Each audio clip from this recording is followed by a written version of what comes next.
say 15 years now. So, you know, I've been places, met some people. And, you know, it's an awfully fun industry to be in. It's an awfully challenging one. Making games is fun. It's also hard in certain ways, certainly hard to, you know, find the fun and get the audience and do what you need to do. But when you win really big. So I'm here to talk about multiplayer. How many of you are here are familiar with like coding development, are all on the coding side?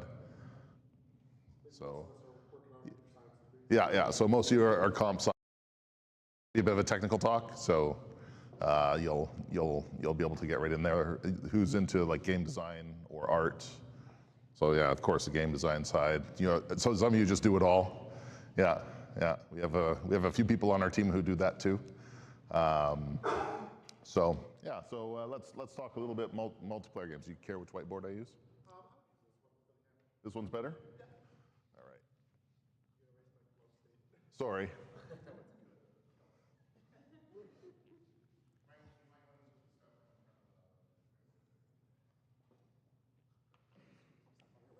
All right. I'll try not to trip. It's those WCB issues, right? So I'm going to talk mainly about online multiplayer because local multiplayer is just using multiple controllers and isn't very interesting. The challenge is here, right? So a lot of you, you're in comp sci, you know what the internet is, right? But do you?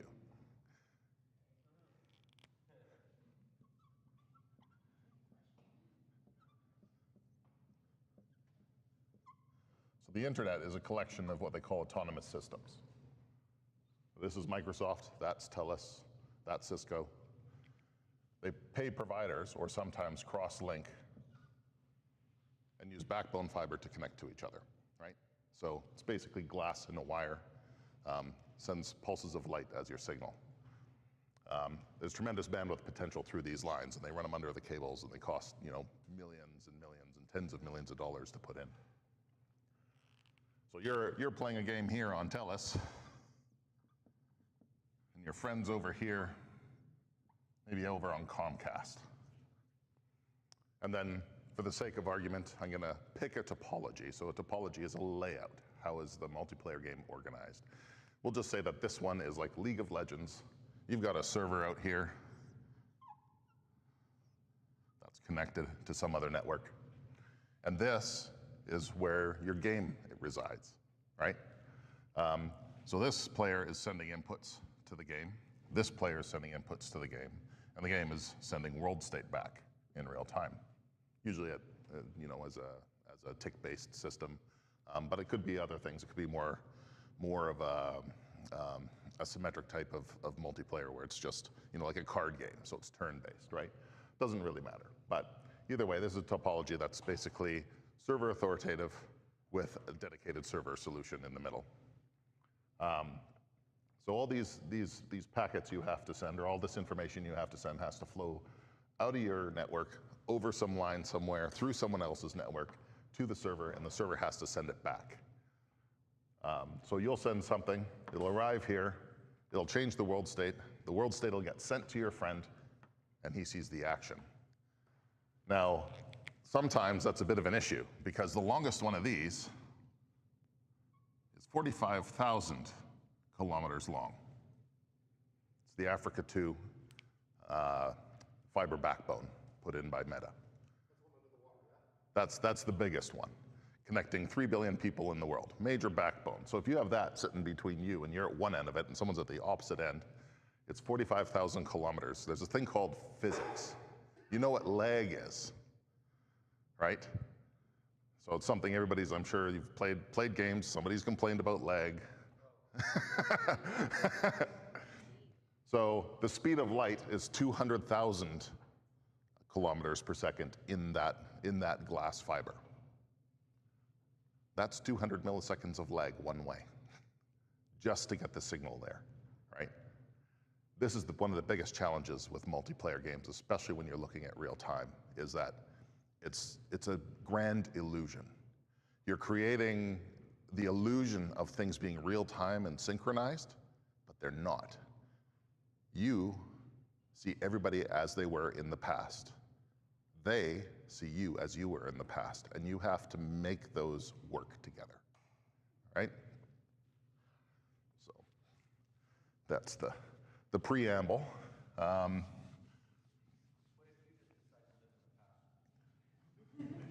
Well, you do. You already do. You're at least, I don't know, a fraction of a microsecond in the past from me. So how does it happen, right? Like, what does that mean? So basically, how does the internet work? Or how does it work from a computer science perspective, right? I'm gonna not talk about any of the routing stuff and all the other things that happen on the internet. I'm just gonna talk about how it looks like to you guys, right? So you want to connect to someone else, right? You're both gonna have one of these things, right? An IP address. So as long as you know somebody's IP address, you have the ability to connect with them. And there's a handy dandy function you can call in pretty much every single framework out there. It's not ping. No, we'll basically talk about TCP in particular.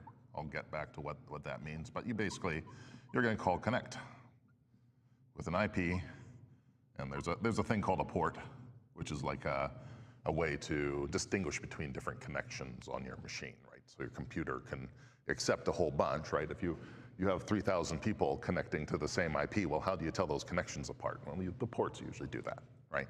So there's actually two ports. There's kind of a local one, which is local distinction, and then there's the public one, which you can have one of, right? So you would call this. Whoever you're connecting to has to have already done a listen command. So they listen on a port number. And then what would happen is you'll basically get a descriptor of some kind back, right? So same thing as using a file. This looks exactly like using a file. You get a file descriptor. You can actually use all of the same commands you use on file descriptors on these connections, if they're TCP. Right? And so you use TCP. It's basically a reliable stream protocol. If you write information to it, whatever you want, you could basically do, write hello world.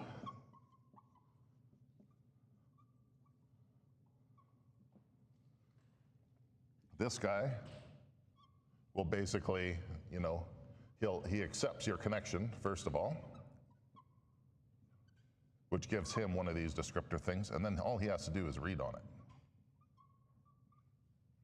So hello world comes out on this side, probably, anywhere up from, a few milliseconds to a full second later, maybe 5 seconds if the network's really bad. So it'll pop out on that end. Likewise, the server can call write and send data back to you. That's all they're doing, right? In a nutshell. When it comes to games, there's sometimes issues with this. It's a streaming protocol, and a streaming protocol guarantees the data is going to get there. The internet makes no such promises. None. The baseline protocol you have on the internet is something called UDP, right? And it's just a datagram. It's about 1,480 bytes of space that you can write whatever you want into, and you can stamp it with an IP address and a port, and you send it off. And it may or may not get there, and you have no idea, right? The internet doesn't tell you that. So that forms the basis for other protocols like TCP. So what TCP does is it will send the packet and it will wait. And if it doesn't hear anything back, an acknowledgement from the other side, it'll send it again. And it will keep doing that until timeout is reached or until you give up, right? And it keeps doing that with every message it sends. So it guarantees that you will either get the message through or your connection will close, effectively the file will close, right? TCP goes a step further. It guarantees things are in order. You have a question?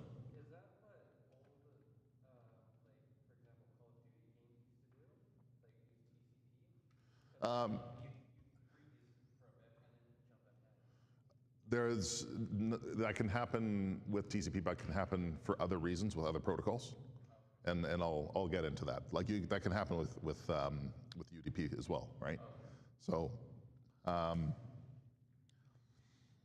So you're basically sending these packets. If you're using something like TCP, it's handling all this underneath. All you have to do is, hey, I'm just going to like read and write data, and then the server's going to respond to you, right?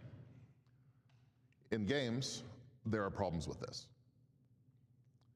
When something gets lost in transit, TCP can sometimes just kind of hang out for a while. So that the way that looks is you'll be doing a read, and data's being sent, but you're just sitting on that read, and it's doing nothing for you. It doesn't return, you're just sitting there, blocking your execution or whatever, just polling the thing and going through the loop again, however your implementation works, and nothing's coming in. And what happens is TCP guarantees the messages get there by using a retransmit. It guarantees that they're in order. And when you're reading, it may receive, packet 1, 2, 3, oh, nothing. 5, 6, 7. So you'll do a read, it'll return those, but that guy hasn't arrived yet. These guys have, doesn't matter, he's reliable. You have to wait.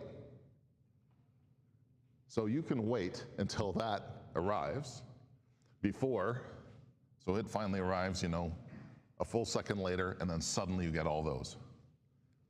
And that's basically what it's doing underneath. That's why a lot of game developers will say you can't use TCP for games. They're not entirely correct, but we'll get to that part too. So what game developers will tell you to do is use UDP,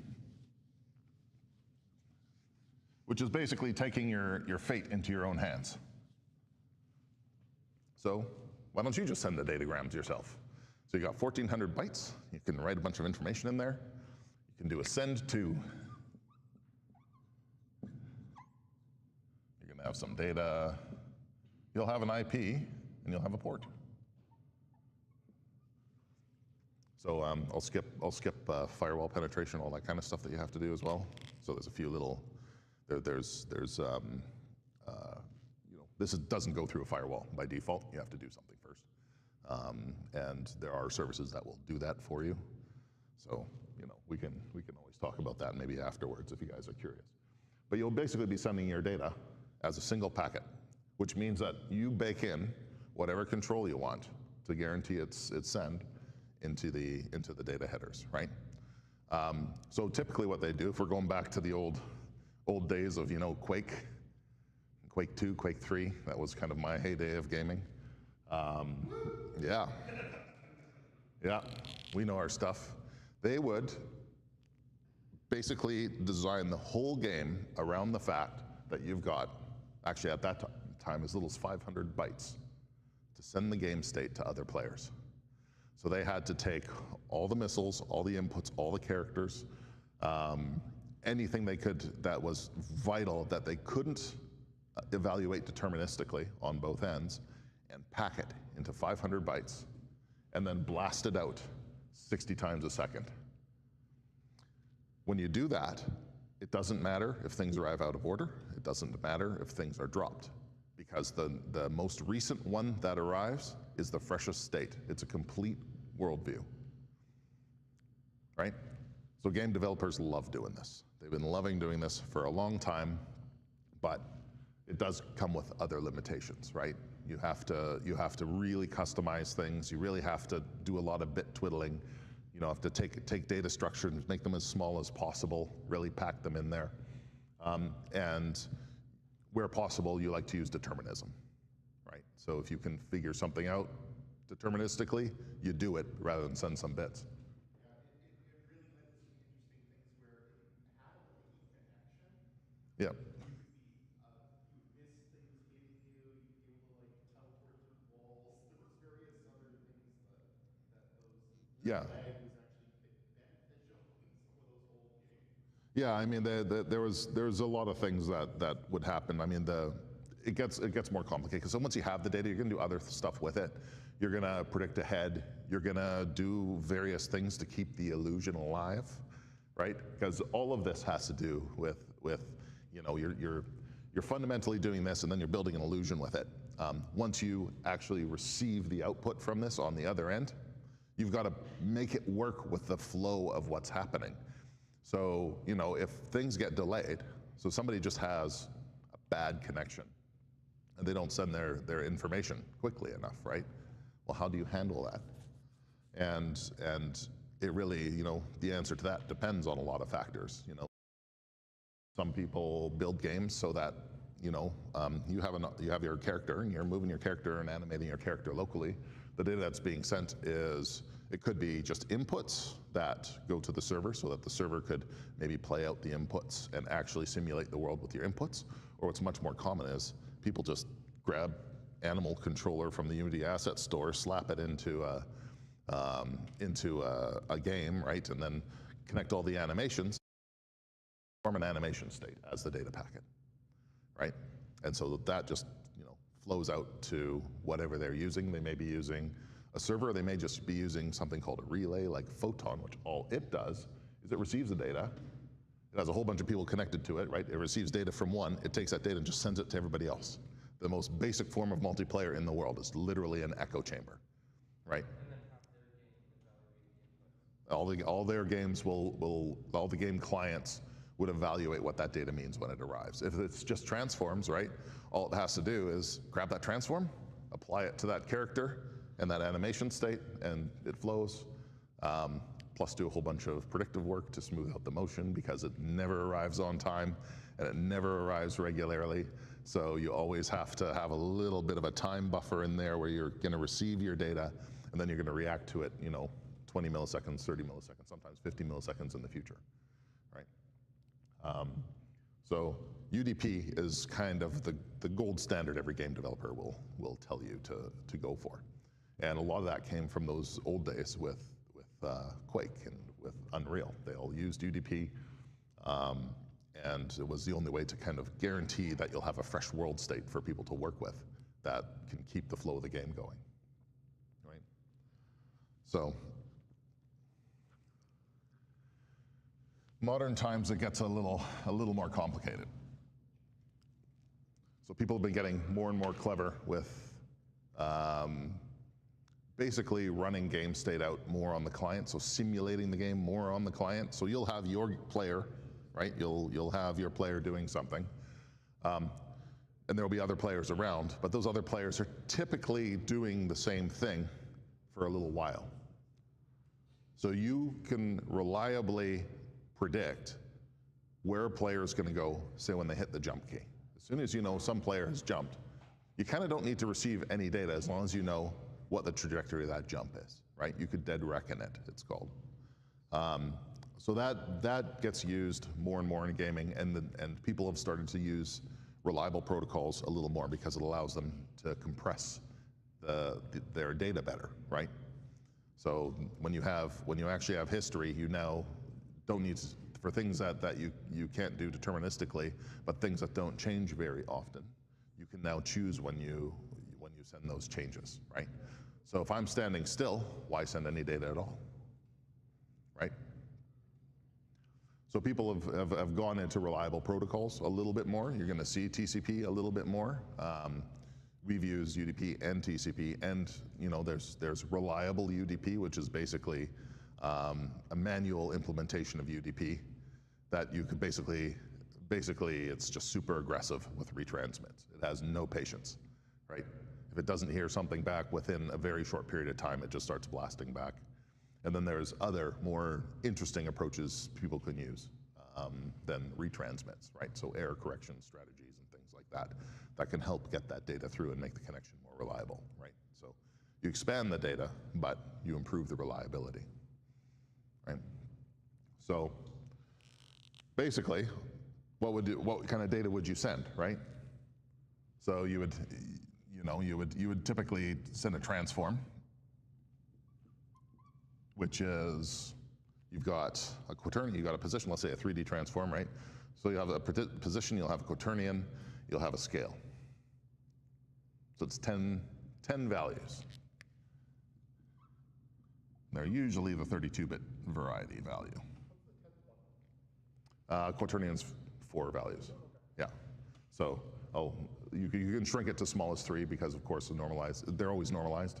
So you can always infer. You can always infer the 4th. But from an accuracy perspective, it doesn't necessarily gain you that much. Like yeah. So quaternion, like axis angle, basically can be converted into a quaternion. Yeah. Yeah. Well, usually W. It's yeah. So it's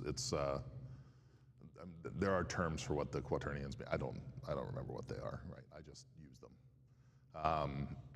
You know, and they're normalized, so they don't really represent axis angle anymore. They're a little weird. They're much stranger than axis angle. So anyway, so you have 10 32-bit values. You're going to have an ID at some point.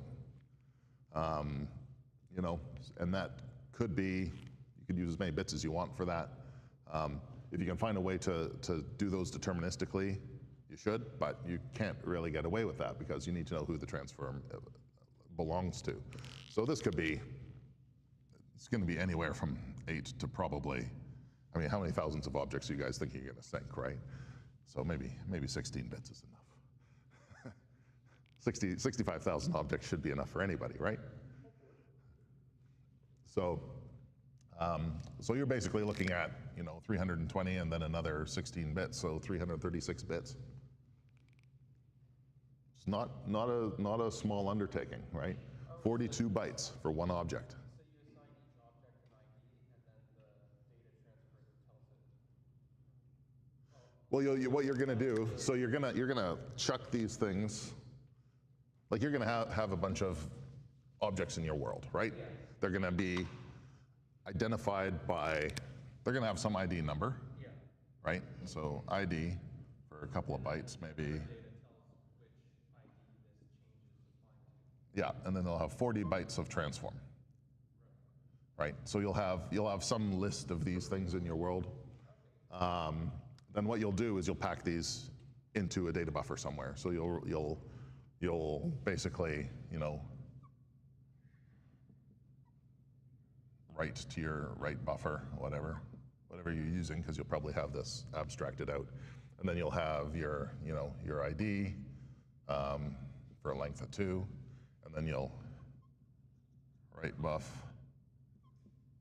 probably something like, you know,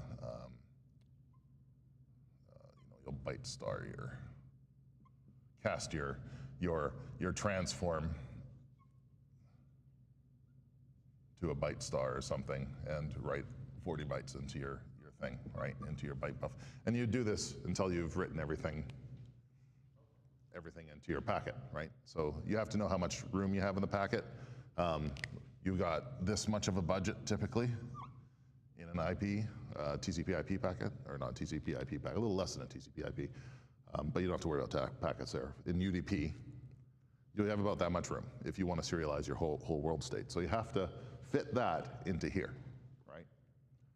So, you know, you can get a good number, you know, you can get, what am I looking at? That's 42, about 30 objects or so in there. Want to pack them in? 30 doesn't seem like that much though. Certainly wonder how Battlefield can do 64-player battles, especially when you have to consider that there are also bullets, and there are also vehicles, and there's all kinds of other things going on, right? There's scripted events and stuff like that. So obviously you have to do something a little better than that, right? So one of the easiest things is what I mentioned earlier. Drop one of the 4 values off of your transform. So instead of 10, you have 9.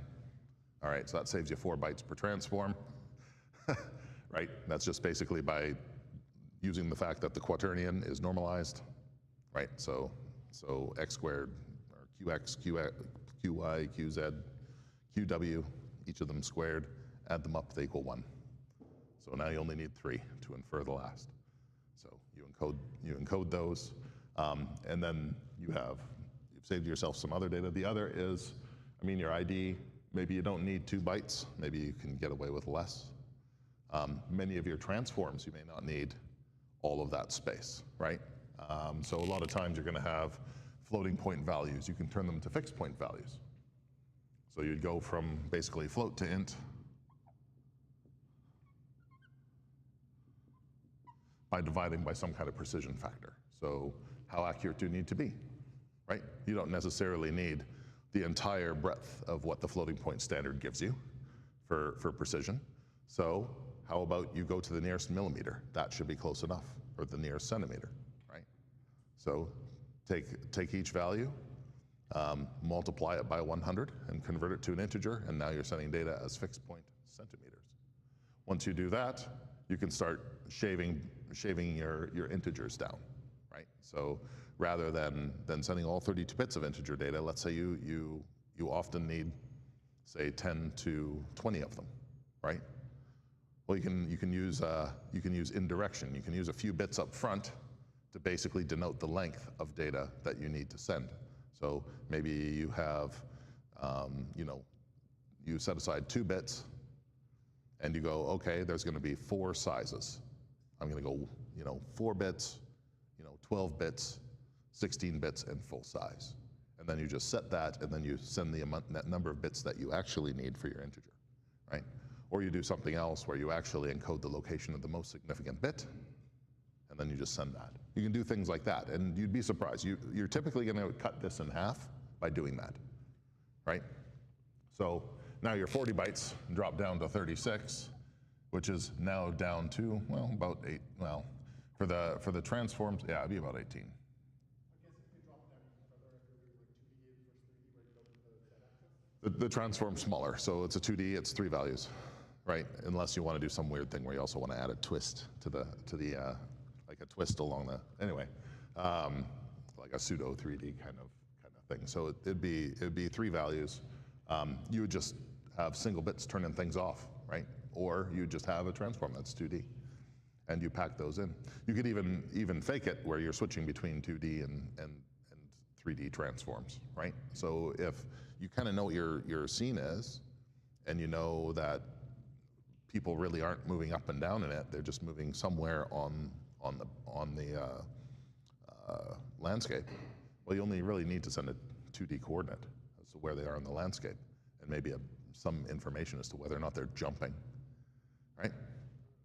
So once you do that, suddenly you go up to, oh, that's about 60 objects. Now we're getting closer to battlefield, right? What if we open up 2 ports and then send them concurrently? Then they still both have to arrive, right? Yeah. But what you can do, because this is when you blow through this barrier, what you'll often do is you will send 2 packets, and then you'll kind of subdivide your world. So all the odd numbers go in one packet, all the even numbers go in the other, something like that, right? So at least some of the objects get updated. There's a few different strategies for that. But we're not getting into that. I mean, all of that. This is why they say multiplayer development is generally hard, or at least why they used to say it. Now I think there's a lot of tools that are being made actually handle this stuff for you, right? It's good to know it because, especially as comp sci students, you might actually want to do this one day, right? Because this isn't just for games. This is for anything. I did ICMP servers, DNS servers, web servers, all that kind of stuff when I got started, when I was working at first. So, and it was all related to this. So yeah, so you get this thing down to 18 bytes. That's not too bad. Plus 2 for the ID. The ID could probably be inferred deterministically a lot of the time, where you could basically have a seed key. It's basically like a seed, and then you send the seed once, and then every time you have objects in your scene, you can use the seed to create an ID, and then you only need to kind of synchronize it one time initially, and then run from there. Or you could just have the location in the list of objects be the ID, right? So you're sending a list of objects. You could just have it set up so that you always assign the ID as the number appears in that. Basically it's index, right? So that could shave off the extra 2 bytes. So, you know, it doesn't save you as much, but now you do have some wiggle room, right? So if you're looking at a high action game, you've got 60 players that you can synchronize. Now, if you're okay with a little bit of unreliability, right? You can go much higher. So you can start blowing through this barrier, right? You could start sending 2,000 bits or 3,000 bits because the underlying protocol that you use is going to break things up and make sure that everything gets there. The only downside is that when, you know, part of the data doesn't show up from the other end, it's the same thing as all the data not showing up. So you have to be aware of that, and you have to build around that, right? So you would typically use RUDP, and you just have it aggressively retransmit, and you could even use a secondary channel as a sort of CRC mechanism or a control, like a flow control mechanism, to help speed up the process, right? So the server can know, can have another channel to be informed that something hasn't been arrived with, that it should be expecting something else, right? So in a nutshell, this is basically what you're going to be doing when you're building your own underlying multiplayer framework. And you know, if you're at the art side or you're doing any of this other stuff, you don't really need to know about that. You don't care, right? That's a developer problem, right? You're going to care about how many objects can I put in, you know, can it support this, the best type of gameplay or the type of gameplay that the game design is designed to handle, and you know, what will the experience be like, right? So once you're getting the data there, you have to do something with it. You know, you're going to be pulling it out, you're going to be unpacking those transforms, you're going to be applying them, but it looks really weird if you just do that.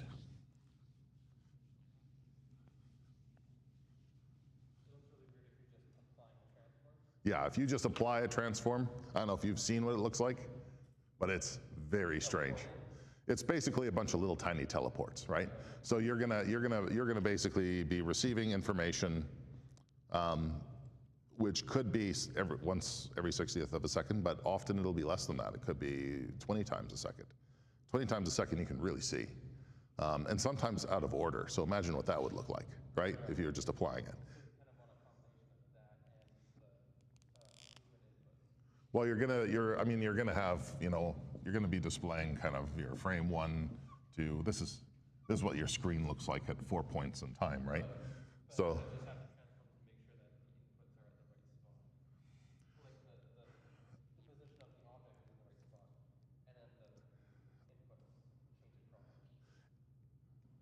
That depends, right? So it depends on where you're doing your input processing, right? If you're building, like if you want to take a single player game, you want to convert to multiplayer, you'll have a single player controller, which basically means that all of your input processing is happening only on the game client. So when you move, it updates the transform and you send that transform, right?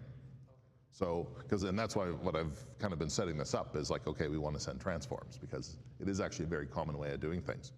Your gameplay on your machine's kind of buttery smooth because it's basically single player, and then you know the transforms go up, and if you know what you're doing, then you actually have vetting on your server, making sure that the transforms can be valid. But the transforms will go up and then get distributed to everybody else who's playing. So they will receive the transforms in a little while, you know, 6 or 7 frames later, maybe, right?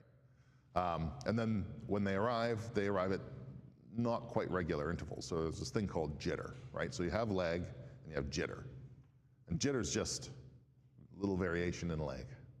So, you know, you have a certain amount of time to the server, but your packets always, sometimes they'll arrive on time, sometimes they're gonna arrive a little bit later than you expect, right? So that also kind of really starts to screw things up. So what you end up with is this sort of slideshow where, you know, if someone's on your screen here on one frame,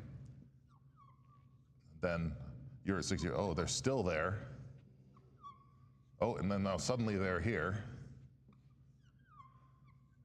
And as long as you're smart and you're throwing away kind of old values, you know, here you may be moving again. So what you see is something is kind of just frozen there for a brief period of time, and then it goes off to move, right? It'll move smoothly, but then it's never going to be, kind of perfectly smooth. So what you actually do in this case is you apply smoothing on every client for every object. So as you receive these updates, you're going to have the position the server told you, then you're going to have a position you're going to render at, and they're almost never the same, ever. And this is where the illusion comes in, right? So you've got an update. You might have some extra information like where it's going. So let's say you receive 2 updates, you know how far apart they are. Now you have motion. So what you're going to do is you're just going to keep it moving, right? So what you would see on, we'll just say that in this case, we got some movement here, right? So from here, it basically moved from that location to that location. So this is what the server is saying, and then you'll display it there too. And this is what the server is saying. You don't actually display it there necessarily.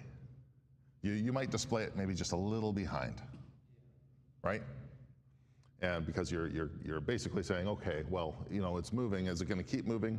90% chance, right? So you'll go. You may be very close. You may be a little farther off. It really depends on your game. But here it's not moving. It was moving before. Why would it not move? Display there anyway, right? And then up here, you'll be much closer to the mark when the next frame comes in. And this is what you do. You literally are kind of having this ghost follow the dot that the server is sending you all over the place. We actually put a video up about this on YouTube, which shows, we built a 2D game called Kazap.io. It's just a multiplayer 2D shooter, right? And we describe in detail exactly the algorithm we use to do this. And it involves, there's a few things that we'll do. It had very basic physics. So, if there's a wall here over on frame 5, we would actually compute the bounce on the client before we even heard of it, right? So you would actually run your physics a little ahead. You would anticipate it, and then you would run it ahead, compute your bounce, render it out. And if things somehow turn out to be a little different, then you would tween to that new state, right? And this affects what you, the player, see other players doing. So when this happens, it's kind of hidden. You don't necessarily, you'll just see a little bit of weird motion, kind of, but you won't feel it yourself, right? You feel everything fine yourself because your controller's basically running locally, so it can run things smoothly locally. In Kazap.io, we didn't send transforms, we sent inputs, and we used a dedicated server that ran the simulation, right? So you hit a button, we sent the fact you hit the button over the internet to the server. The server would interpret your button and move your object. And then the server would send all of that world state, especially back to you, and then we would have your character move instantly in response to the button, but not as fast as it's moving on the server, right? So the server, it may be kind of an instant start to velocity. On yours, it kind of accelerates a bit. And the reason why it does that is because we try and pull you as close into this dot as we can, but still keep it smooth, right? So then you're going into local prediction, which is actually pretty involved topic on its own, as is going to bring a developer with me because he's done a lot of this work and he could go through a lot of details on what you do with local prediction. But this is where multiplayer gets really tricky, right? You're trying to basically make sure that you have nice, smooth gameplay and that nothing is jarring, and you're trying to convince all your players that they're seeing something that's not real, right? So everything on everybody's screen is actually a little bit different. The game plays out just slightly differently for everybody, but none of them can tell.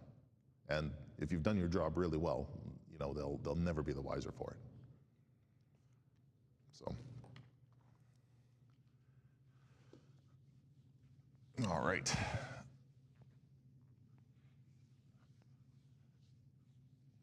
So there's another piece to building multiplayer games, This is kind of the last bit I'm going to talk about. So there's something called a topology, right? So it's not like a mathematical topology. It's a little bit different. And in general, it just means, how do you lay your servers out? What kind of services do you use? And what do your players look like?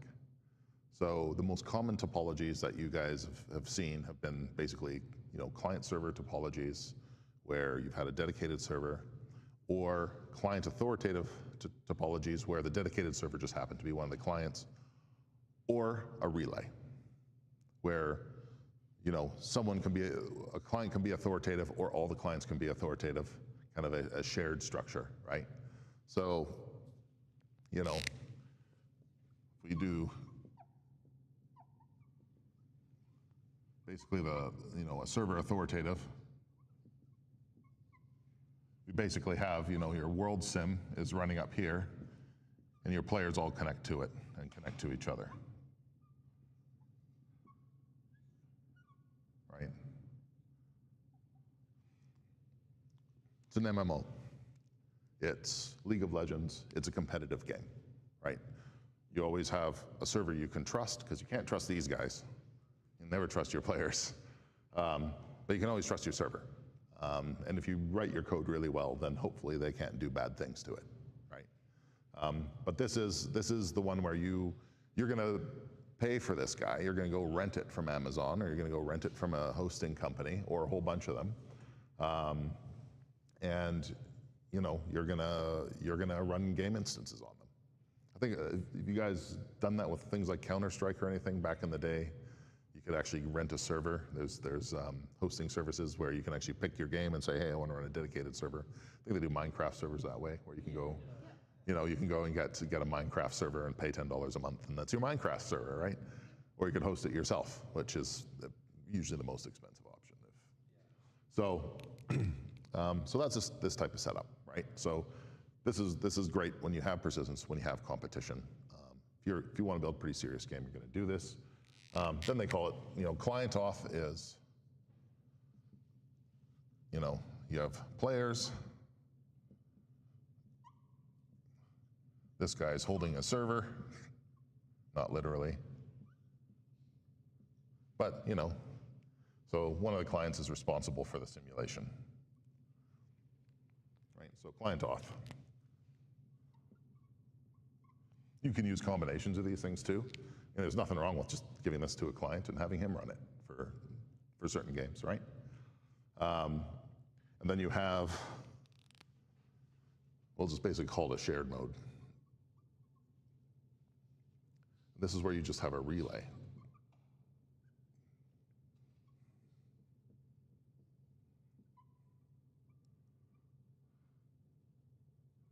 And each player runs the simulation, and they just sync inputs.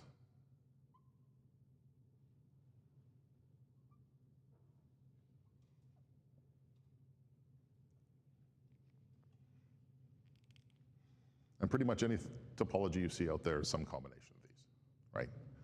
So you can see that it's there's a lot of questions that come up. How does that person find that, right? How does that person find that person? Where's the relay? Who hosts that? Like, how do you deal with that, right?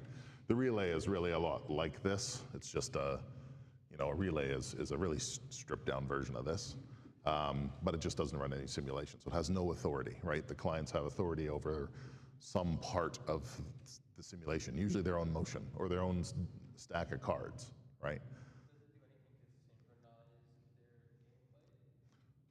The relay, you would have to do it using basically frame identifiers or timestamps. So with relays, so this is what you typically see in services like Photon. Have you used Photon at all? Have you heard of Photon? Anybody heard of Photon? Okay, so Photon is literally rent a relay. A nice interface to it. You literally just say, hey, make me a room, please. And then other people who have your game can see that room and join it through an API. And then when you post a message to that room, you send it basically it's not really an RPC, but you literally just send it a piece of data. You send it a buffer. It'll reflect that buffer back to everybody else pretty quickly. Like it's, yeah, you're the host for whatever data you send, right? So if the data is just your own transform, then your own transform goes out. So you end up with these kind of interesting scenarios where, you know, it has to do some clever stuff to kind of bundle in a whole bunch of data from a whole bunch of different people to send it to everybody else, right? So there's a bit of a, if you think about the technical details of it, there's a bit of work it has to do to make sure that you're not packet storming kind of through it and everybody's sending a single transform as a single packet all over the place. Yeah, and that's not a problem you ever have with these, right? These are always the whole world state goes. Would we consider shared to be like almost like a happy middle ground between the two then? Because like with client, obviously if the host PC crashes, right, everyone loses the connection, right? Yeah, there's an advantage to this in that when somebody goes down, only they go down. In this one, if the host goes down, then the game goes down. Typically, like in the real world, the real life, when real games are made, the host goes down, the game's gone, right? You're done, you're disconnected, bye-bye, right? In this case, this is the most solid case because typically this is well put together so that, you know, it's not gonna crash. So if somebody crashes, oh, okay, they just disconnect. And in this system, if you architect your game such that, okay, each person is responsible just for their own motion, then if they go away, then they just disappear, right? So there's definitely uses for all of these, right? Obviously like Fortnite, and then you've got like, I know Grounded uses client authorization. A lot of games use a surprising amount of client authority, especially when they're MMOs, because the server can't compute all that animation and all that. There's a whole lot of stuff that the server actually only sort of cares about, that it has much easier time verifying than it does computing, right? So I mean you know, this type of scenario, right? There's no validation. There's, you know, you're trusting the client. If the client says I'm now flying through the air and warping through this wall, nothing stops it, right? You can't stop it here. This is like, okay, so we'll talk a little bit about kind of why you would choose some of these. So we'll have our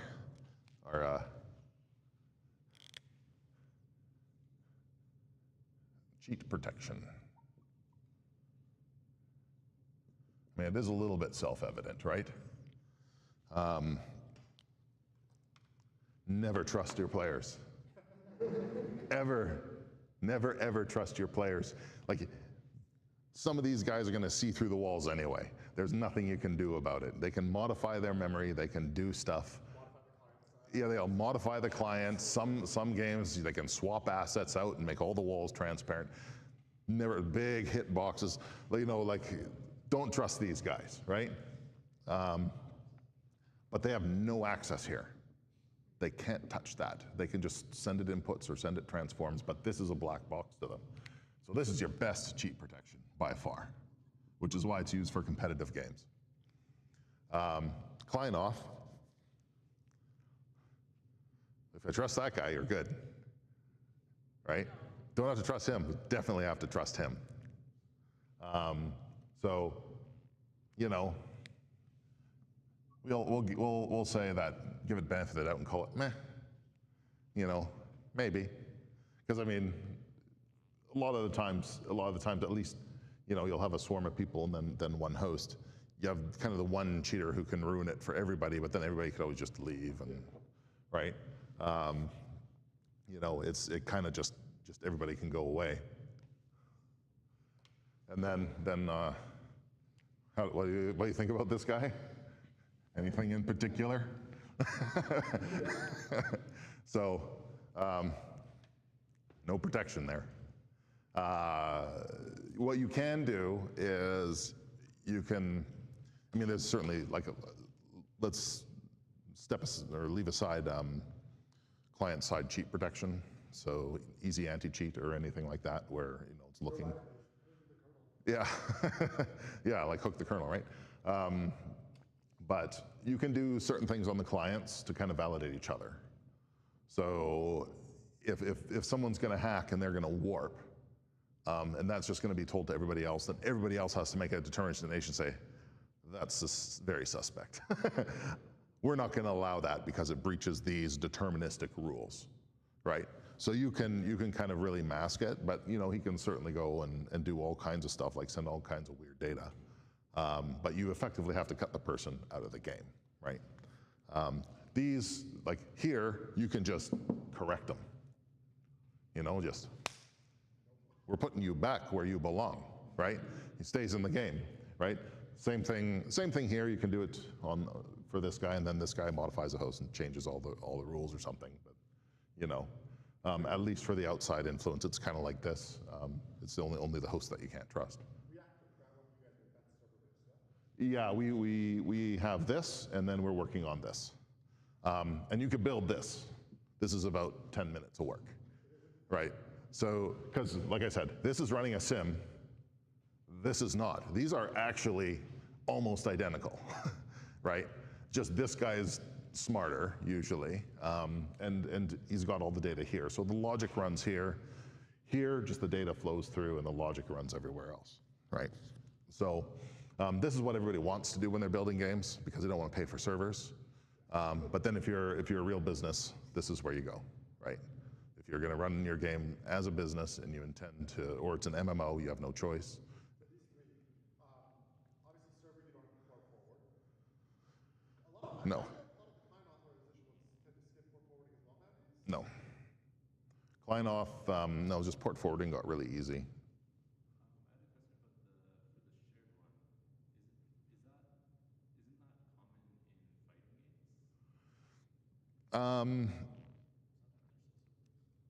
It's hard to say. I mean, fighting games are a bit weird because fighting games are very Twitch. And when everybody's in everybody else's past, you really have to design around that fact. So, I mean, in all these cases, whether it's a fighting game or like, would the fighting game work differently in any of them? It probably wouldn't. I mean, you would be basically sending an action here, and the action has to be reflected over there. Arguably, you can make things happen a little better here because getting to here is faster than getting to here and then going to there. So this guy will send an input, this guy will process a punch, then this guy would see the result. Whereas if this guy was just sending the fact that he's punching, it'd have to go all the way over here before this guy knows to start the punch. You know what I'm saying? Right? So this would be a button. This would be a simulation tick. He's now punched, and then that fact gets delivered down, right? If this was, I'm punching, and then it's like a relay over here. Okay, I'm punching, and I'm punching. It's twice as long for the message of the initiation of the attack to even get to the other player, right? So, I mean, this is probably what you would want because this is where you can react a little more quickly. This guy's always somewhere in the middle of your players. They kind of filter themselves out that way. Whereas that one, your players could be anywhere, and the relay is who knows where. So.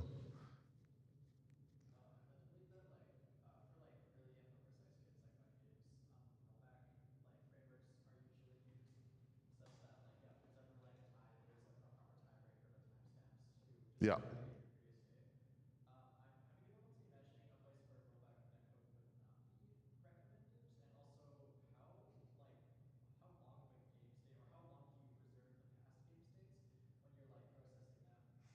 So there's a few things built into that. So and this gets into the black magic part of games. So there's actually a really good video. Did anybody play Overwatch when it first came out? So there's a really good chat at GDC about Overwatch's multiplayer and how they handled desyncs and rollback and handling the fact that Reaper can go invincible and Deadeye can one-shot you. And what happens when both those things happen at the same time according to each client, right?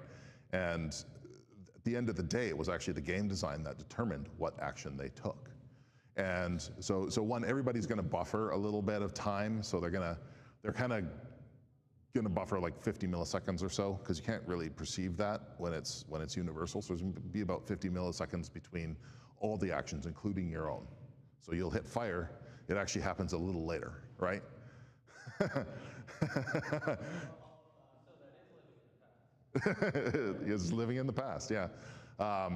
So they'll do that. That'll mask part of it, and then the other part is just having really good logic for priorities. Because yeah, things will come in. They'll be time stamped, and then you just have to choose what happens based on what you think is going to piss your players off the least.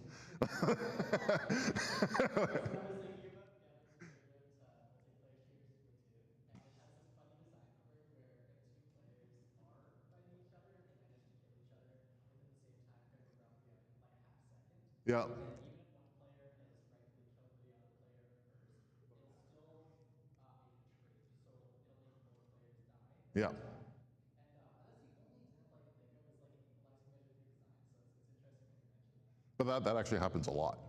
In first-person shooters, you'll headshot someone, they go down, suddenly you're headshot afterwards. And then there's all kinds of tricks you employ with that. I'll get back to what you were asking, by the way. Like in a first-person shooter, I liked a game called PlanetSide for a while. It's one of the motivations for starting starting Kinematic Soup and doing our reactor multiplayer solution. And what they do is, I mean, bullets have velocity. The bullets are physical. So, and they were meaningful, like realistically physical. So when you shoot a bullet, I don't know if you ever shot a gun, but if you shoot one, especially where there's range involved, you can see where the bullet hits, and it takes a while to get there. And that's the way they set up the games, right? So the bullets will travel from the client perspective. So when you're shooting, you obviously have to lead people, right? On the server, they don't have to follow those rules. The server could just be, I'm just going to hit scan all these things, right? And effectively, the server is going to do a bit of a predict ahead, and then the result that comes out will be closer. It won't be exact, but it'll be closer to what people would expect. You're still going to get shot behind a wall, like often. You're still going to headshot somebody who's going to go down, then you're going to get hit by the bullet, right? But it's less jarring when the bullet's kind of flying at you in the process. So. Yeah, exactly. So I'm gonna get back because you asked a question about NAT traversal, or actually about getting through firewalls. So in this particular case, you all have a home router, which is a big brick. Yeah, it's usually no, it's a big brick, and usually what happens is stuff just bounces off of it. So that makes it hard to host a game. But a fancy little company called Skype, I would say, what year was it? I'm going back 20 years, I guess. I guess it's 20 years ago. Guys, I've been around a while, so this actually seems recent to me. So firewalls are kind of funny because they have to let some things through. And back what I said about TCP, right? So TCP is basically UDP with some extra stuff bolted onto it, right? So it's still an IP and a port and some flags and some other things. But fundamentally, it's an IP packet or a UDP packet, right? And these firewalls have to be able to let you connect to websites. And when you connect to a website via TCP, which it uses HTTP, which is built on top of TCP anyway, so you have to use TCP to connect to websites as a fundamental thing, which means that when the website responds using TCP's regular channels, that data has to get back to you. So what firewalls do is they see, oh, you're trying to connect to that guy over there on this port. I'm going to temporarily let traffic back. Skype discovered you can do that with UDP too. So if you have an outside coordinator, typically the protocol for this is called STUN. It's now sort of pretty much an official thing. But you'll have a server out there, and it's your mediator. And then you're gonna have a back channel like a website or something where you can talk to the other party, right? Usually you can do it through the mediator, right? You both connect to the mediator. So two people say, hey, I'm here. And then person A says, oh, I want to talk to person B. And the mediator will say, okay, here's the IP and port for person B, tells person A. And then It tells person B, here's the IP port for person A. And what happens, they both send UDP packets at each other at the same time. And bust open that, yeah, it goes right through. So the firewall's like, oh, you initiated a connection to that person, I'm gonna allow it back. And so you both actually can, like you do that a few times, and the packets actually start flowing. And then because you keep the traffic going back and forth, you're now connected. The firewall will keep the connection open for whatever, 30 seconds or something of dead time. There's usually a certain amount of dead time before it'll close it up again. So that's how you tunnel through that guy. And then before you did that, you had to use this. We were using actually it was Matt Edwards that I mentioned to you. He actually worked on some of this, where we were using universal plug and play protocols to have the game talk to the local firewall, right? Which could be a piece of hardware. So it talks to the local firewall and say, oh, please, sir, can you let through this? Open up this port. Forward all traffic on this port to me, please, right? And that would work about half the time. But that's about it. So in this case, you have to tunnel through the firewalls. In this case, you don't, because you can both connect to the relay, right? So you're connected, he's not firewalled, so you connect to that, you're fine. All the data comes from there. It's the same as this, just without the SIM. All right, so who had the next question or the previous question? I think I answered yours, answered yours, answered yours. Did I answer yours? You don't have one, okay. So anyway, so for cheat protection, you definitely have to have a lot of cheat protection built in every single client to kind of keep the experience good. And it ends up probably being, it's certainly easier to do this instead. And then of course, yeah, you'll be employing other techniques to reduce cheating. There's other issues with this type of thing. So cheats you won't even think about, where this person could just delay sending messages, right? Or delay acknowledging them, and or even just send things that haven't happened. It's like, oh, I've scored a headshot on that person, even though nowhere nearby, right? So you have all kinds of other things that can happen. They can manipulate the network. They can rewrite packets in flight. You'll actually see that. There's all kinds of different things people can pull off. They affect these ones to a lesser extent. Typically, you're going to be able to vet everything here. So if something arrives corrupted, you can just ignore it, or you can take some action. But over there, it just gets passed through, so you don't necessarily know, right? So, what else should I talk about? Oh yeah, so there's always something else that's going on behind the scenes. So I talked a little bit about firewall traverser and mediators. You can't just put a server up and expect people to connect to it. Well, you can. If you set this up and you give it a domain name, like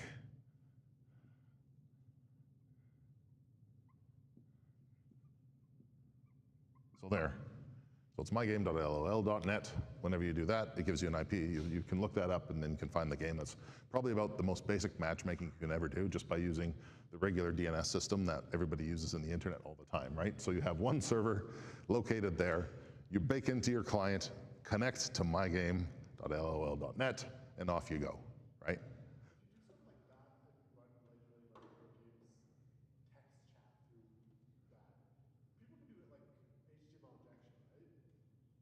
Well, no. This is DNS level. There's no HTML running here, right? You have the ability to set, to force text boxes to pop up with giant hot dogs and stuff, because the way they That's because they were allowing special characters through. They weren't processing it in the whatever chat UI. Like we did a game called Brains 2, and it was a zombie game. You run around and it's tag. It's basically tag. So we did it with the creator of Brains 2. Or the creator of Brains, we worked with him and created Brains 2. And we used Unity for it, and we just used Unity's UI text display. The players figured out that it was a Unity UI text display, because it's not that hard. You couldn't do HTML, but you could do there was a markup available to them. So it wasn't full HTML, but it was enough. And so, yeah, color, text size, certain typefaces, stuff like that would just be showing up. Not only you can send a giant picture of a hot dog in chat, Yeah, you could also force things to pop up over your head, and you could choose the size of it. So people were making like a giant yellow box pop up over players' heads and blocking out the screen for half the other players. oh, yeah, yeah. Fall Guys thing about it had some sort of injection into usernames, so useful whatever. Yeah, Now it's making sense why all those cheaters in these games had like colorful names before. yeah, well, you know, they can, Without getting caught. well, they can, I mean, it's what you allow, right? You know, the developer has control over this stuff, so you kind of have to think about all these different angles. I mean, and Brains 2 was actually a lot of fun. There's a lot of angles we did not think of, and some of them, they weren't really bugs in the end. They ended up being features, like flying the toilet. Okay, so you could fly the toilet, and that was a thing, and people loved doing it. That and flying the school bus happened once too. So, so anyway, so this would be, you would call this matchmaking, right? And it would be the most primitive matchmaking in the world, or at least server discovery in the world, but you could do it that way. But typically what you will have is you'll have, instead of my game, you'll have, you know, you'll have a service called games. This is another service that sits out there. And it does have an entry point. And then when these sims are running, they would report that we're here, and then players would be able to retrieve a list of the running games and then choose which ones they can connect to. So that's kind of the next level up, where you're looking at, say, match-based gameplay, right? It's also a very simple topology. You basically have a single, you know, server discovery, and then you have, you know, a linear array of servers that are each matches. And the nice thing about this is you can use Amazon, and when your game's not busy, you can use almost nothing. You can pay almost nothing, right? You don't need to run any sims, or very few sims, when there's only a few people online, so you only need a few servers, right? But if it gets really, really busy, you can demand that more server instances start up that you can run your simulations on, right? So the server is like the outer layer here. This is like the physical layer. And you might have a few sims running on this guy. But once he is full, you'll need another one, right? So there's services that are available now that weren't available when I started, where you can actually just kind of demand infrastructure. You pay more for it, right? On-demand infrastructure is always more expensive, but you can start up sims whenever you want. And for our project, we actually just kind of hide this away completely. So you just start up sims, right? Here's my package, what my sim runs in. Go, right? Give me 10, right? So you'll have a topology like that. This similar structure actually works in Relay. Like Relay and server authoritative are pretty much the same thing. In here, you could do it that way. You could do it some other ways as well. Some games just don't bother. They'll basically just say, you know, manually enter an IP address and use Discord to find games, you know, something like that. Yeah, and that was as rudimentary as it gets. Yeah. Yeah. Yeah, it's true. I mean, back in the day, there was something called GameSpy, and GameSpy was an application. You ran it, and you could pick a game, and it would just give you a list. And you could double-click a game, and it would launch the game and connect to that server, and it was a good way to do it, right? It would support multiple games. So services like that existed in the past, but GameSpy went out of business, so obviously there's not a lot of money in matchmaking. But you know, it ends up forming a topology of sorts, right? Now, when you get up into this area, your topology can get even more interesting, right? Where you can have a combination of doing a sim and this, where you actually break the simulation up between the server and the different players. You could have multiple sim servers serving the same world. So if you've been tracking Star Citizen, they've been talking about server meshing. So where you seamlessly kind of move through the world, but at some point, a part of that world is actually running on a different server, right? You can see into it, you can see the players there, but you're over on server A, they're on server B, but your client is putting the two experiences together, so you can see it all as one seamless world.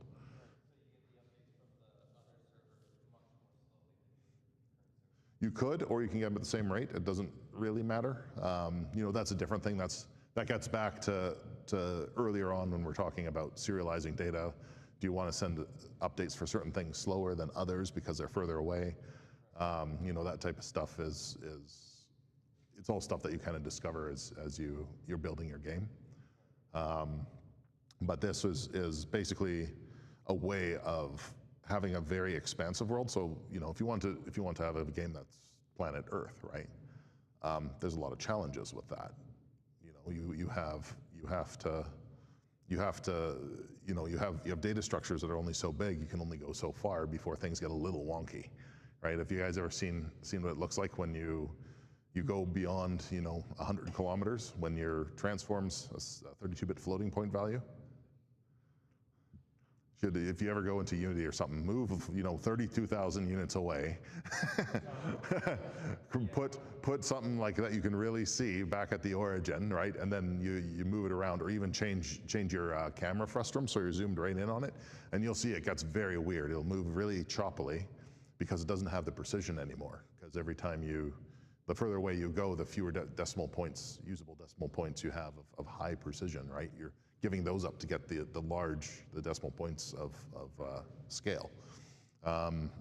So things get very, very strange, and you actually see that. That game Planet side I mentioned was really prone to that. You would see people kind of be moving and doing weird stuff, and rotations especially can get, well, actually rotations are generally the same everywhere, whereas position can be very bizarre. But if they start relying on each other is when things get really weird. So you can have multiple sims. You can't follow topology like that here. I mean, client auth is obviously different. And with shared, you can do it. It'd be a form of load balancing there, and you really wouldn't see it. It'd just be like, there's more than one relay here, and everybody's connected to all of them is one approach, right? And other than that, I think from games, you're pretty much going to see those types of layouts. Right, so you'll see basically layouts for that are this with a few different variations for world traversal or load balancing, and generally, these games all look the same. Client auth games there's a host. You join the host. A lot of console games are like this. I believe Halo is done like this. So your Xbox becomes the host for the game, and I think they did some stuff like they built an extra latency for the local host so that the local host felt like it was a little bit remote, and it made it a little more fair. So consoles will do this a lot because they don't want to pay for the infrastructure. They just want to charge you for their live network services. And then shared this is really common because it's really easy to get into. And if you were going to try something, this is a good way to get started, right? Just go and look for one of the relay services. There's a few of them out there, and then just send the command back and forth. If you're going to build a serious game, I would definitely be very careful. But it's in terms of accessibility, it's a good way to get going. The relay seems safer when you're playing games with just your friends. Well, with just your friends works, yeah. I mean, I don't know if I trust all my friends that much, but But at the very least, if you're playing online, like Dead by Daylight has problems with cheating. yeah. They might be doing like a hidden client auth version of it, where people could just like teleport their character around and do the cheesy things as the killer. Yeah. I mean, if any time you trust a client, it's easier to inject a cheat somewhere. You have to look for more stuff, right? So generally, like this isn't difficult to do. I mean, our tools are set up to do this, and it's actually from knowing nothing to having this working is about 20 minutes. So, yeah. And it should be a little quicker soon, but because we have a path that looks a little more like this. Although it's not exactly like this, it's actually kind of a weird combination where it ultimately is like this. There's just the sim doesn't have to be there right away. You can add the sim later. I think that's the best way to describe it. But you know, this, if you're doing a very simple topology where you just have, you know, multiple players, one server, it's not terribly difficult, right? That's the way it was always done, like either this or like this back in the beginning. There wasn't any complex sharding stuff or crazy things, and nobody would trust a relay back then. That was, you know, it was an idea I think that existed, but nobody took it seriously, I think, until about 12 years ago, 13 years ago, when they realized, well, we could do it because some people are just playing cards, right? So, all right. So I guess that kind of covers what I'm going to cover for this. Anybody have any other questions or? No. I'm just struggling to comprehend like how I know that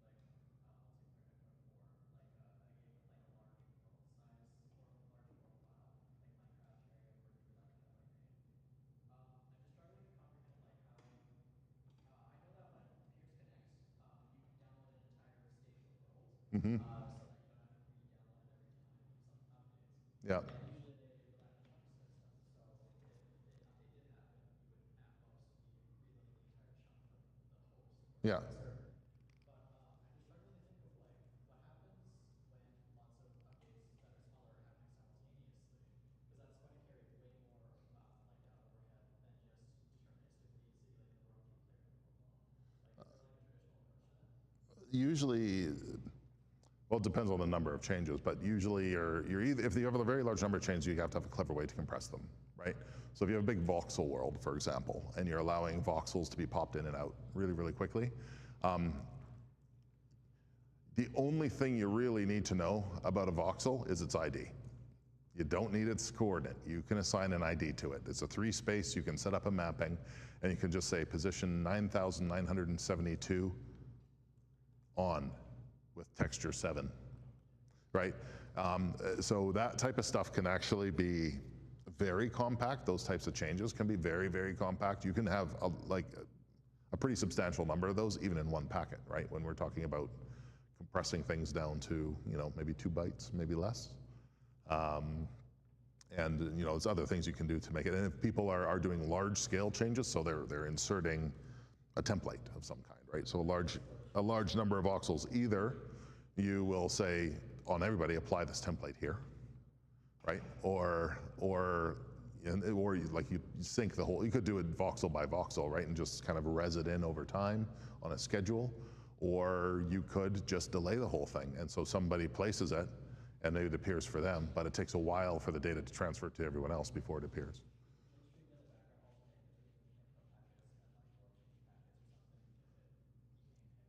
You wouldn't necessarily alternate between packets. Everything can happen in one packet. It's just sections, right? So I mean, the way we do multiplayer, it's a world state snapshot. So we send a full world snapshot at a set interval. Every change that happened during that interval is in that snapshot. And sometimes they can get large, right? So we will go over the boundary, right? We will send multiple packets and we'll pack the whole thing and we'll make sure it gets there. But what we do is we actually tackle it on the compression side. I could do a complete other thing on compression. Compression is a totally different world, right? There's a lot of things you can do to make things small, like incredibly small. So I was saying earlier, you know, you need, 42 bytes for a 3D transform. You can maybe cut that in half. I mean, we've cut it down to 1.5 bits in many cases, just because games are games. And when people walk, they walk. And you find out that you can actually throw away a tremendous amount of data and then apply other techniques to get your average encoding down. So then when you look at something where you have a lot of changes, those changes can become trivial if you can compress for them. So in our case, you know, a large amount of changes could just fit in a single packet and go out. And the client can just apply them, right? Like it's not a big deal, but there's obviously gonna be a limit, but you know, in our case, you push the limit past what the engine can do. So no one's really gonna do that, right? Does that answer your question? Yeah, I think that the solution is mostly just like tackle it on the compression and like engineering side for your macro, and then if it doesn't happen, then those points should be there, or it's okay to go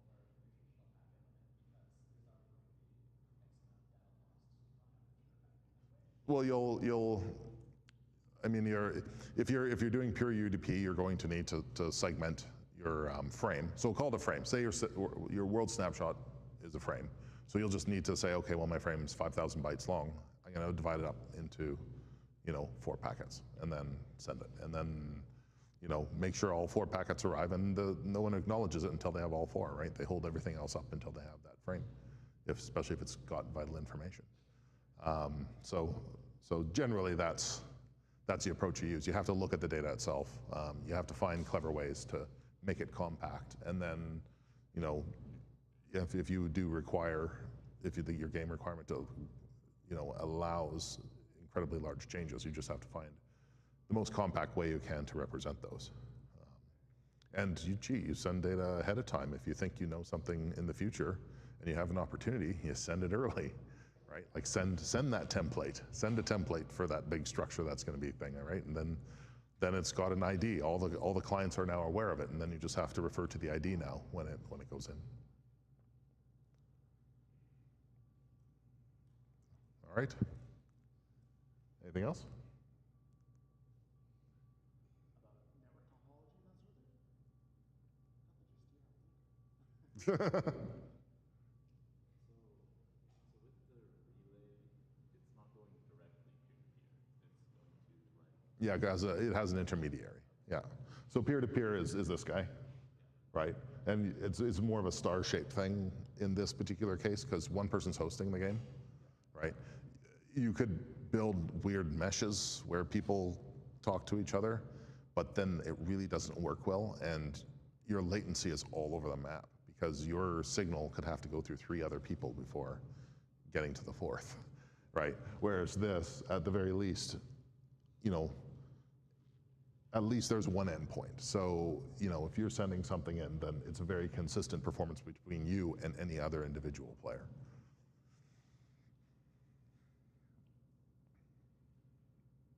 Who's going to build a multiplayer game? Maybe? I want to make a friend swap game.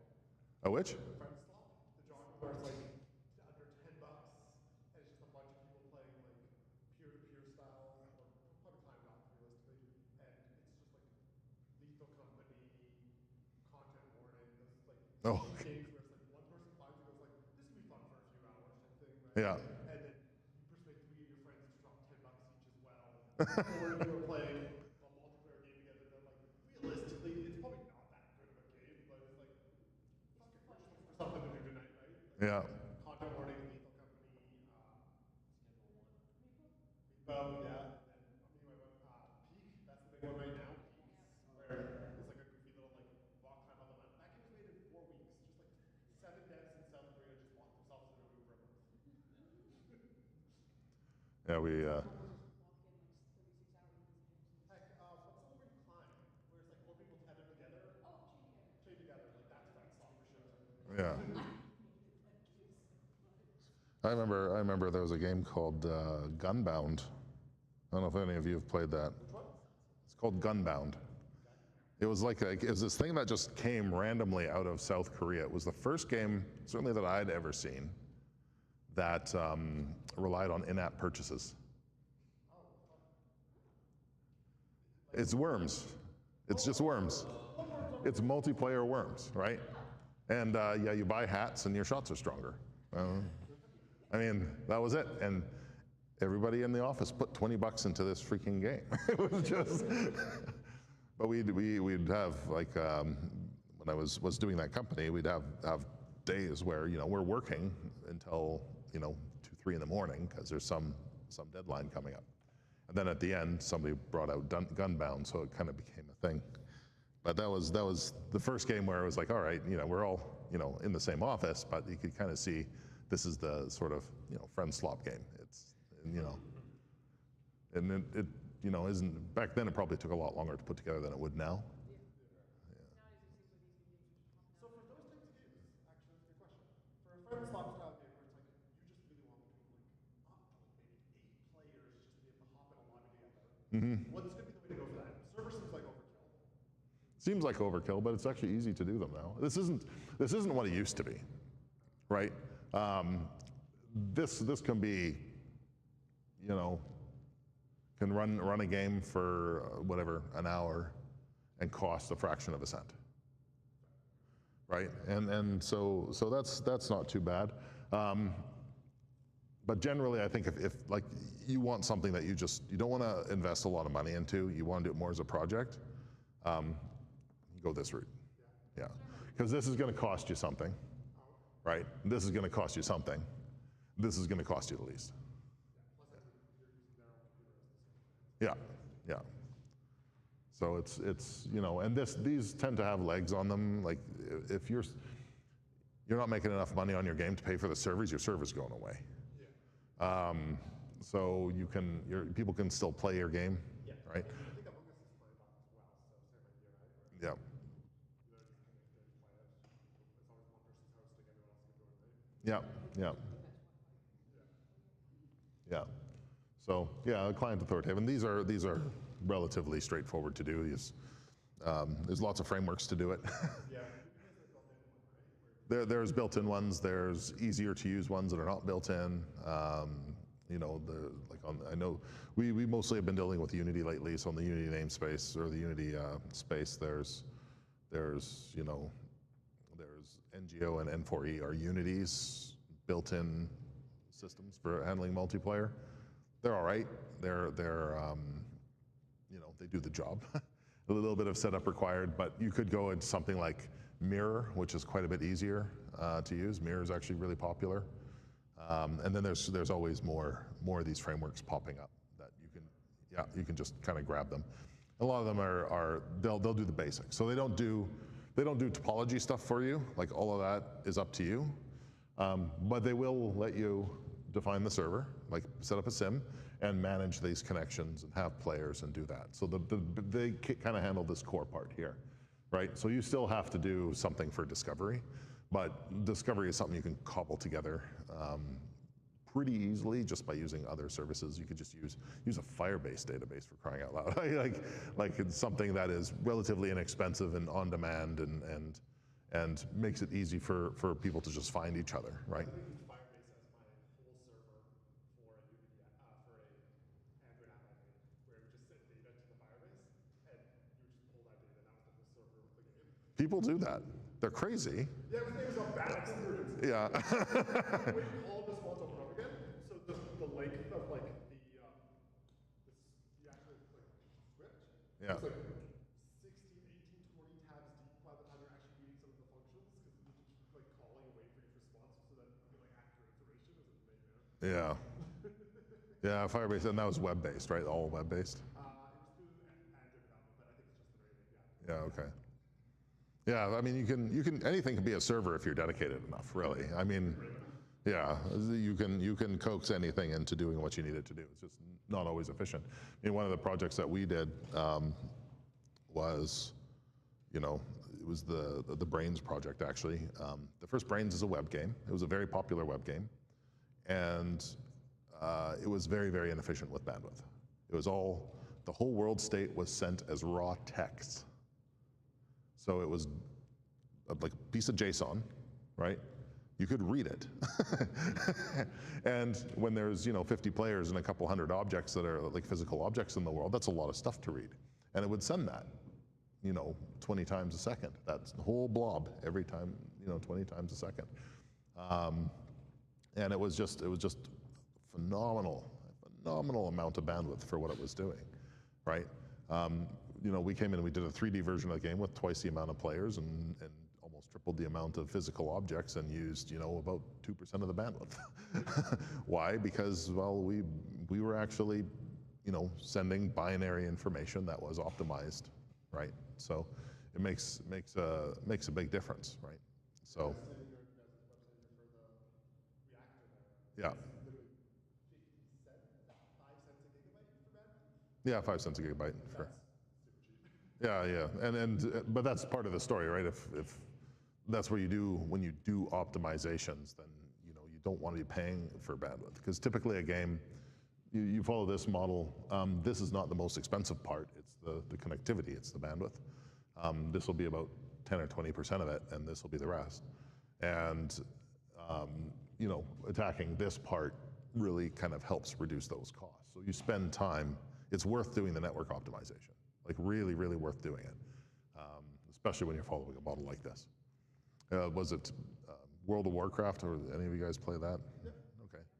So World of Warcraft was spending $50 million a year on their infrastructure. Fortnite, is this thing still on? Okay. So Fortnite, I hear, is in the hundreds of millions for all their infrastructure. But actually, in their case, I believe bandwidth is not that significant because they've heavily optimized it, and just the way Fortnite works, you don't get kind of a ton of activity. You know, how many players are you up against in Fortnite when it gets crowded, right? Yeah, it's And at a time, and then at most you're fighting, like there's 9 people in an encounter type thing, right? yeah. 12, that's crazy. Yeah, so you know, when you're getting down to that few people, then bandwidth is not going to be significant. They're spending all the time on processing to make sure that they can keep the bandwidth low and to keep cheaters out and do whatever else they're doing probably. But, so I mean, the biggest games, they spend some money on this stuff, and it's you know, the smaller games also do it to a degree. I mean, if you guys played Fall Guys, I mean they're basically running a simulate, because they're doing physics, right? You kind of have to do physics this way. Like you'll sometimes choose a topology or be forced into a topology because of what you want to do. Small guys kind of small now. I feel like they're all bad, like in like supermarket events. Yeah, I don't know. I've stopped tracking them a long time ago. It was Fall Guys, and then it was what the other big one that got popular, the Among Us, right? These ones. These are ones that have kind of been out there. I'm not sure what Among Us uses. I'm probably this, but I just be guessing. But if you're that big, I mean, this isn't a big part of your cost usually. If you have a good business model, your business model should be bringing you money in pretty regularly anyway, so it should work. How does it work when some people have been able to mod games that normally don't have multiplayer and you two have multiplayer? Well, there's a couple of ways to do it. I mean, there's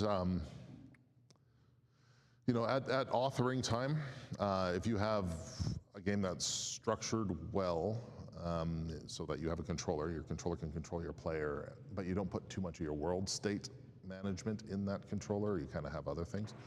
You can do it at design time. If it's after it's been released and other people are coming in and saying, hey, this game is a single player game, we should have more players. They're quite literally finding the transform and animation state and relevant data for a character and replicating that. And then they'll just do code injection or something like that. They'll inject some functions in, and then, so your game client, you'll control your character, but at the same time, it'll read what your character has, serialize it, send it to a server or via relay, however they decide to do it. And then when the other game client receives that, it just treats it like an NPC effectively with these parameters, right? And you know, the rest of it is hacking. The rest of it is, you know, if this is a game's written in C#, you know, they're going in there and they're basically decompiling and doing code injection, putting their own functions in where they need it. There's a lot involved with that, and that's way outside the scope of this, but it's kind of a fun thing, especially if you're into anti-cheat, because that's what anti-cheat also is designed to counter, is that type of behavior where people can go in and change the game functionality in some way.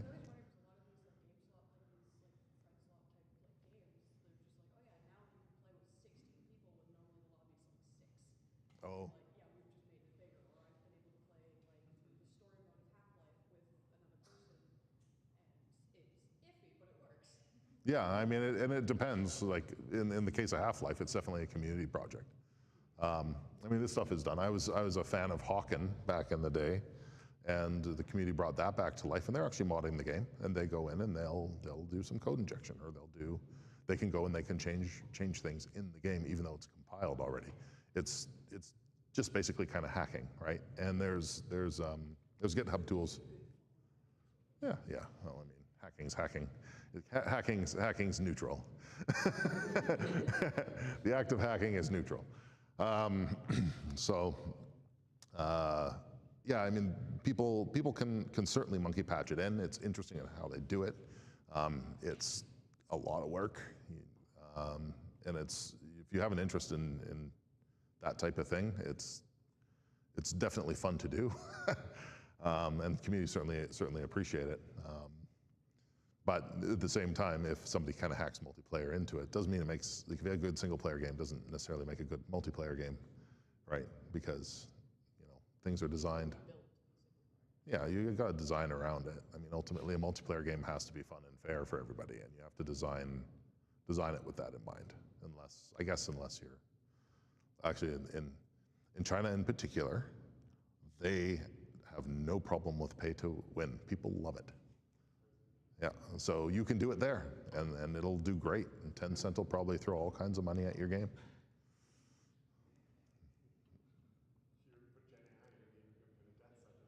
Yeah, you do it in North America, and everybody has a connection. So, yeah, all right. So, thank you, everybody. I can hang around for a few more questions if you guys are interested, or chat for a bit.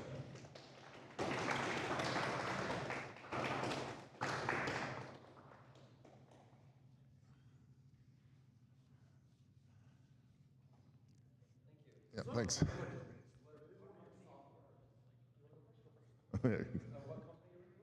Kinematic Soup. Yeah, Kinematic Soup. Actually, we have a multiplayer demo up, and it should work on whatever's in your hands or in front of you right now. It's kind of, it's a demonstration. Let me just.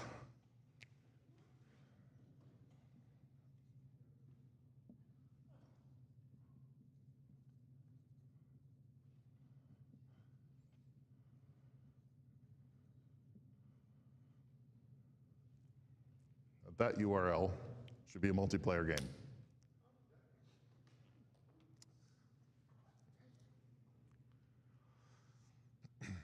You might want to mute your.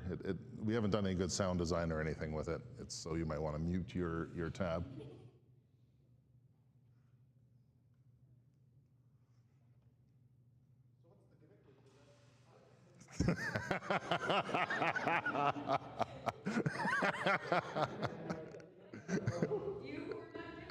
Yeah.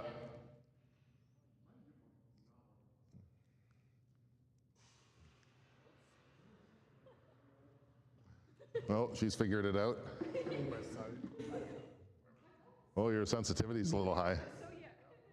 Oh yeah, your sensitivity's really high. Yeah, turn that down.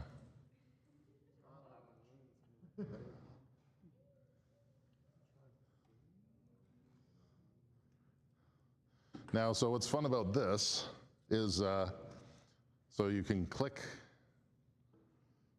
Obviously, you can shoot your guns, you can shoot missiles. Yeah. Wow, you got really high sensitivity, really weird sensitivity.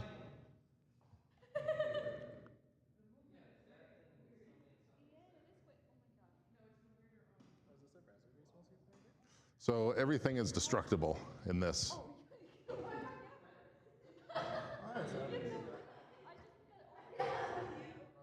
that like a voxel engine that enables it? No, so the way we did this is actually some custom work by Cinti. Probably take this off. So Cinti made that robot for us. So it's kind of for our exclusive use. Yeah, I wonder why you're so twitchy. Yeah, go to 1.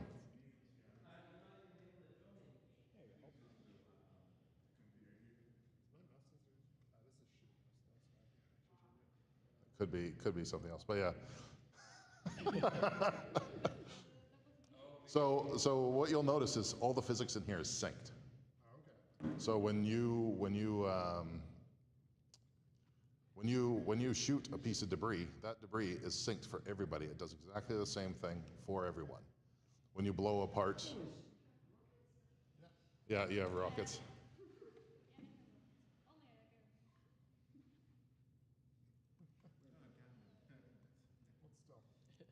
Is the debris cosmetic or is it collidable as well? It's collidable. Yeah, it's just a physics Yeah. bounce off it. I actually shot the debris out of the sky earlier. You can actually shoot debris. You can hit the debris and send it flying and hit someone with it, and it damages them.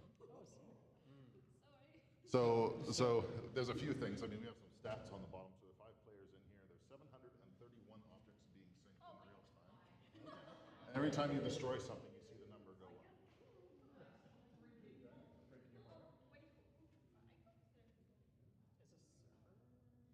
This is server authoritative. So we actually run a simulation server that runs the game, and we run 3 of them, kind of one in every region.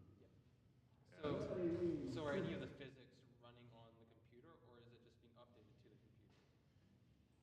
None of the complex physics run locally, but we do run some smoothing, and like we basically smooth the motion more than anything else, right? Because we don't do any kind of like say client-based rewind or anything, because it just wouldn't suit this particular game. Right. Okay. So all the standard stuff we do kind of works out of the box. Actually, somebody replicated this. Who came in, replicated this. Oh yeah, you've got some latency. Anyways, this is done in a browser over WebSocket, so you can see right now you're getting. My computer's got a really low battery right now, so it's dying.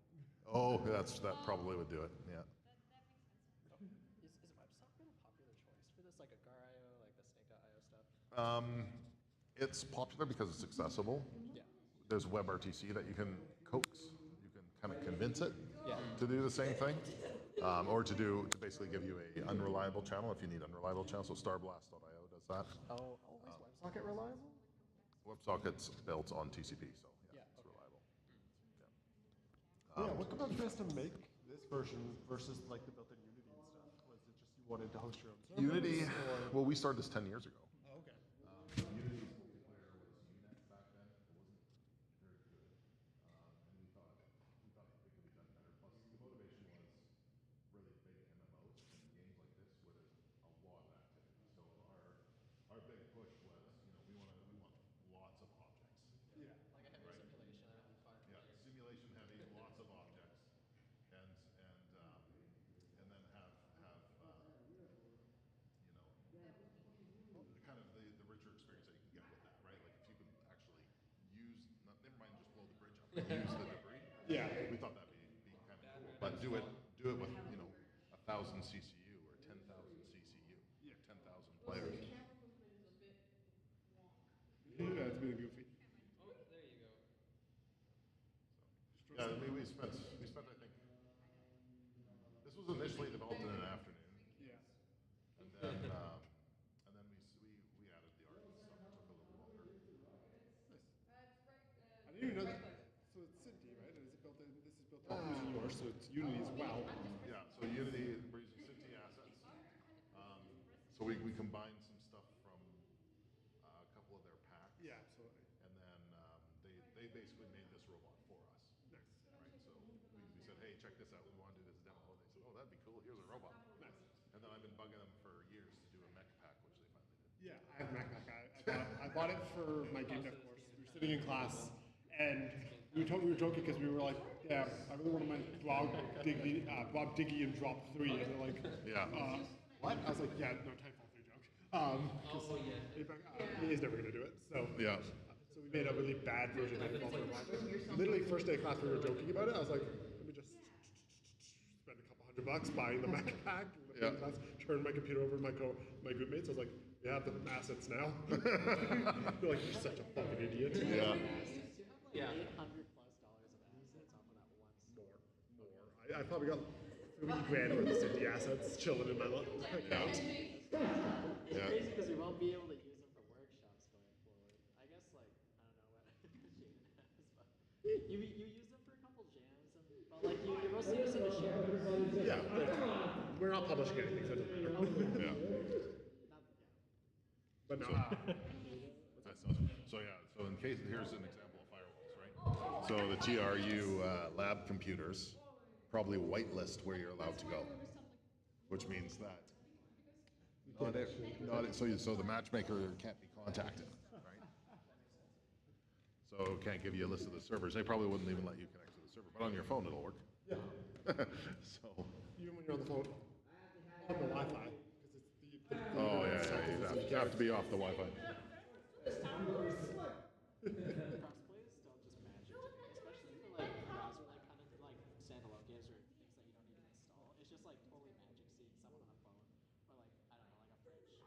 It's, playing with the console? I mean, the way we do it is, so the server, like I said, is that listen command. So we listen on more than one port. So we have so we listen for inputs on the standard binary port. We also listen on WebSockets or secure WebSockets at the same time. And that's just at the network layer. Everything above that doesn't care about that. Yeah.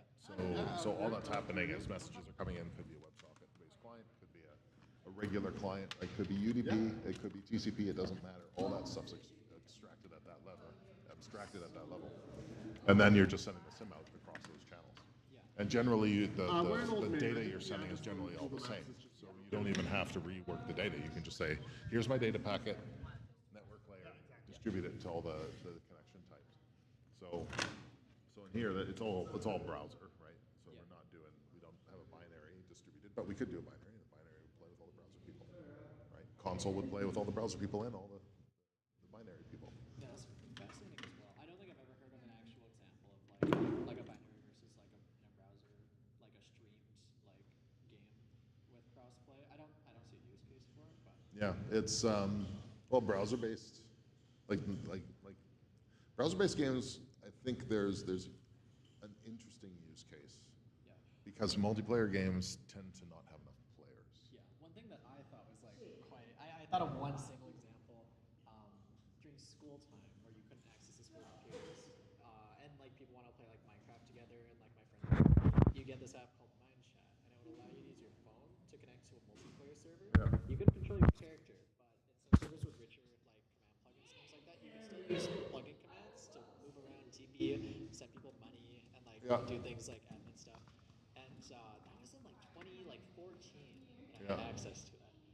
Nothing came from that, as far as I know, but I guess that's one example that I can think of. Well, they do because usually there's a cluster of services to support it, right? So you're gonna have your simulation. You're also gonna have, you might actually have a transaction server, like a database that says who has what, and there might be other things, and you can actually expose those as separate services and allow people to attach to them and build web tools against them and do that type of stuff, right? So it doesn't all just have to come from the Minecraft server per se. It could actually be a conglomerate of servers or services that you put together that you can connect into. Yeah, I guess all it would need to do is know the template for whatever players use to connect to those servers, and just not have any input associated with like any packets that are being sent back and forth, because you're just using the chat too. Yeah, I mean, if you're not controlling a character. Yeah, I guess like it sounds like it could be trivial just to add controls, and then like streaming the actual game back to you would be a whole other thing. But like you could blindly control a character like that. If you know what the network packets look like, you could write any client to send and receive data. Use like a Pi or whatever. Use anything to do it. Yeah, it could be a console. A console application has nothing to do with the game. You just happen to know where to connect, what to send, and how to parse what comes back. And then there you have for all intents and purposes, a game client. It's just maybe you don't do certain things. Like, okay, you don't send up a command saying I'm here, spawn me a character, right? You just basically are there as a spectator or something, right? Or spawn a character like then have it despawn, or like you have to know a little bit about how the game works. Yeah, so, yeah. I don't think it'd be anything short of like actually either decompiling or whatever. I guess it's like Java, but you'd actually have to know exactly what happens when it sends the connection routine, and then I don't know how much is handled by the server, but yeah, it was all big black box to me. So. Yeah. I mean, in general, it's a data channel and it's messages. So you're sending and receiving messages. It's just how you interpret them. The game layer always makes me like it's more. Yeah. There's so much more. Well, the game's the illusion, right? Everything under that is simulation. So, did I give you this? Did you give me this? No, you didn't give me this. Oh, Gavin can take Oh, Gavin. Yeah, okay.